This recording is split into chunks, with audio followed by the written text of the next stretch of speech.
подполковник Давлатхоҷаев, сардори шӯъбаи Кумитаи Ҳолатҳои Фавқулодда ва Мудофиаи Гражданӣ дар ноҳияи Рӯшон. Баъди ба қайд гирифтани ҳодисаи ғарқшавӣ аз риёсати Кумитаи Ҳолатҳои Фавқулодда ва Мудофиаи Граждании вилоят як дастаи наҷотдиҳандагон дар ҳайати 7 нафар ба ҷои ҳодиса воқеъ ҳозир шуданд.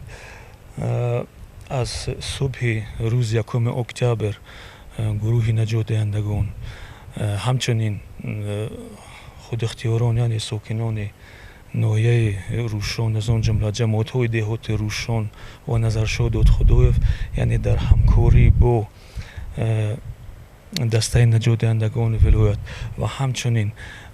як даста аз дастаи наҷотдиҳандагон аз гурӯҳи аз агентии Оғохон оид ба макони зист ба ҷои ҳодиса сафарбар гардиданд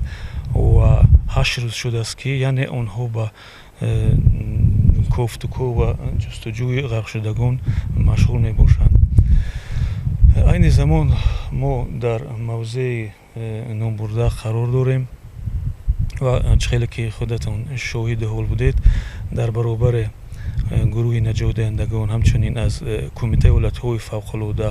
ва Мудофиаи Гражданӣ назди ҳукумати Ҷумҳурии Тоҷикистон бо мақсади дарёфти ҷасади ғарқшудагон гурӯҳи ғавосон ба ҷои ҳодиса ҳамчунин сафарбар гардиданд. яъне гурӯҳи ҷустуҷӯӣ ки мо номбар кардем на фақат дар мавзее ки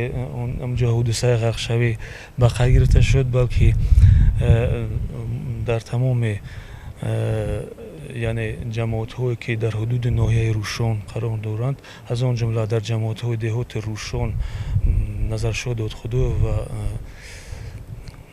ҷамоати деҳоти Муминшоҳ Абдулосиев низ чунин корҳо идома доранд.